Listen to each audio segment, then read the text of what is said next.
नमस्कार, मैं नीरज गुप्ता बागपत और आप देख रहे हैं लाइव लोकवाणी न्यूज टीवी मेरे सहयोगी कृष्ण कुमार के साथ। जी हां, आज पहुंचा हूं बागपत के सम्राट पृथ्वीराज चौहान डिग्री कॉलेज बागपत, जहां पर एक प्रकरण सामने आया है। आपको बता दें कि ग्राम मीतली में क्षत्रिय महासभा के द्वारा एक बैठक का आयोजित किया गया, जहां सम्राट पृथ्वीराज चौहान डिग्री कॉलेज की जो समिति के अध्यक्ष हैं सतपाल जी हमारे बीच में हैं। सर, स्वागत है लोकवाणी न्यूज पर। धन्यवाद।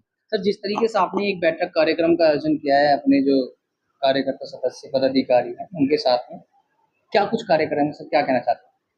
हम ये कहना चाहते हैं, जो मीतली गौरीपुर में कुछ चंद लोगों ने मतलब जो है प्रधानमंत्री और अमित शाह जी के खिलाफ जो शब्द बोले हैं, हम उसकी घोर निंदा करते हैं।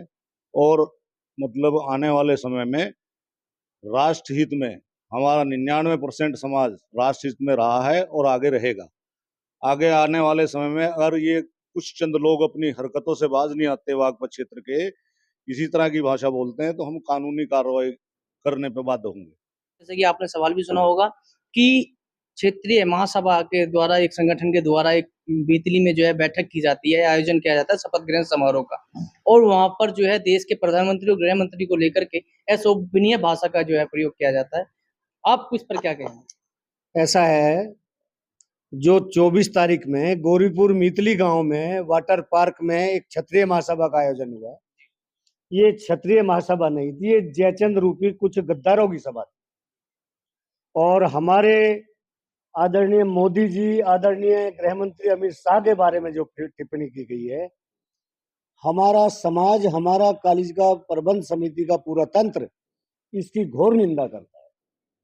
और इन्हें भविष्य के लिए चेतावनी दी जाती है कि अगर इन्होंने ऐसे अपशब्द दोबारा कहे तो हम कानून का सहारा लेके इन लोगों को सजा दिलाने का भी काम करें।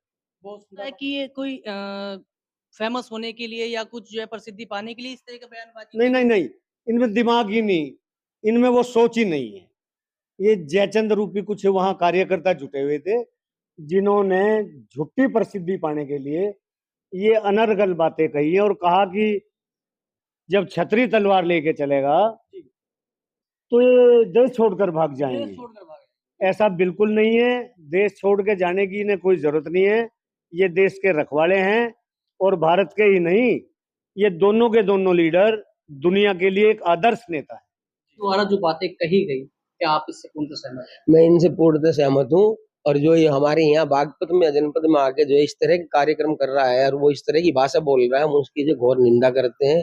और भविष्य में यदि वो लोग इस तरह की वो कोई भाषा बोलते हैं आगे, तो उसके लिए हम कानूनी कार्रवाई के लिए बाध्य होंगे। सांसद है मोहितराम महुआ, उनके द्वारा भी जो है पूर्व में भी वो विवादों में रही है, लेकिन वो इस बार भी जो उन्होंने इस तरह का बयान दिया है, जो गृह मंत्री हैं अमित शाह, उनका सिर कलम करके पीएम की जो है मेज पर सजा देना चाहिए। आप इससे कितना महुआ मित्रा जो है तृणमूल कांग्रेस की जो सांसद है, वो जो है जैसे वो जो है ममता बनर्जी बोलती है ना, वही भाषा वो बोलती है।